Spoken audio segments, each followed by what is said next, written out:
எந்த வேலை பண்ணாலும் கலக்கலா பண்ணி வைக்கணும். அப்பதான் நாம செய்யற சமையல் மனம் குணம் எல்லாம் நிறைந்து வாசனைக்கு மூக்கு வாயிலெல்லாம் ஜொல்லு ஊட்டணும். ஹாய் ஹலோ வணக்கம் and welcome to Nirmala's recipes. இன்றைக்கி நம்ம சேனலில் சில்ட்ரன்ஸ் டே ஸ்பெஷலாக கொலாபரேஷன் வீடியோவோட டே 2 டே 1ல் 6 விதமான ஹெல்த்தியான ஸ்நாக் ஐட்டம் எப்படி பண்ணலாம் அப்படின்ற வீடியோ போஸ்ட் பண்ணியிருந்தேன். அதோட கண்டினியூஷன் வீடியோ தான் இது. இன்றைக்கி வீடியோவில் 5 விதமான ஹெல்த்தியான ஸ்நாக் ஐட்டம்ஸ் ஈஸியாக எப்படி பண்ணலாம் அப்படின்ற வீடியோ போஸ்ட் பண்ணியிருக்கேன். இன்றைக்கி பண்ணியிருக்கிற 5 யூடியூபர்ஸோட லிங்க் கீழே டிஸ்கிரிப்ஷன் பாக்ஸில் கொடுக்குறேன். நீங்கள் டே 1 செக் பண்ணலன்னா கூட டே 1ஓட லிங்க்கும் மேலே ஐ பட்டன்லேயும் கீழே டிஸ்கிரிப்ஷன் பாக்ஸ்லேயும் கொடுக்குறேன். இன்றைக்கி நம்ம வீடியோவுக்கு போகிறதுக்கு முன்னாடி நீங்கள் இன்னும் நம்ம சேனலை சப்ஸ்கிரைப் பண்ணலன்னா சப்ஸ்கிரைப் பண்ணிக்கோங்க. கூடவே பெல் ஐக்கானையும் கிளிக் பண்ணிக்கோங்க. வாங்க வீடியோக்குள்ளே போகலாம்.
Hello friends, welcome back to Deepisri channel.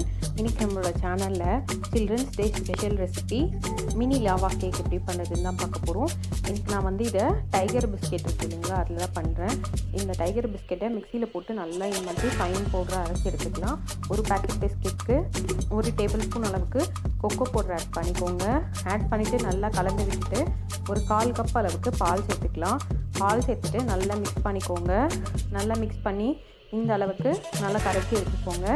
இப்போ ஒரு குழிப்பணியாரம் சட்டியில் கீழே நெய் போட்டுக்கோங்க. நெய் போட்டுட்டு நம்ம மிக்ஸ் பண்ணி வச்ச பேட்டரை இதில் சேர்த்துட்டு நடுவில் வந்து டெய்ரி மில்கை உடச்சி சேர்த்துக்கலாம்.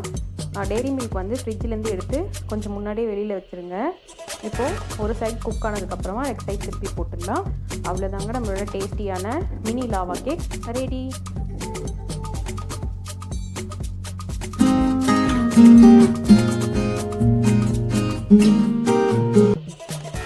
Welcome to Amos diary channel. இன்னைக்கு நம்ம சேனல்ல குழந்தைங்க விரும்பி சாப்பிடக்கூடிய ஒரு ஸ்நாக்ஸ், கிறிஸ்பியான ஸ்நாக்ஸ் எப்படி செய்யலாம்ன்றத பார்ப்போம் வாங்க.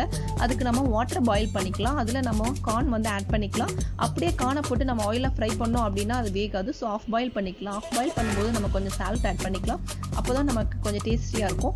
நல்லா ஆஃப் பாயில் ஆனதுக்கப்புறம் வடிகட்டிடலாம். அது ஆறுனதுக்கப்புறம் அதில் அரிசி மாவு, கார்ன்ஃப்ளவர் மாவு, உப்பு, தேவையான அளவு எல்லாம் போட்டுக்கலாம். ப்ளஸ் செஸ்வான் சாஸா, இது நல்லா ஃப்ளேவர் காரம் ரெண்டுமே கொடுக்கும். அது போடுறதுனால கம்மியாக மிளகாத்தூள் போட்டுக்கலாம், கஸ்தூரி மெத்தி போட்டுக்கலாம். இது எல்லாமே போட்டு நம்ம தண்ணி ஊற்றாமல் அப்படியே பரட்டிக்கலாம்.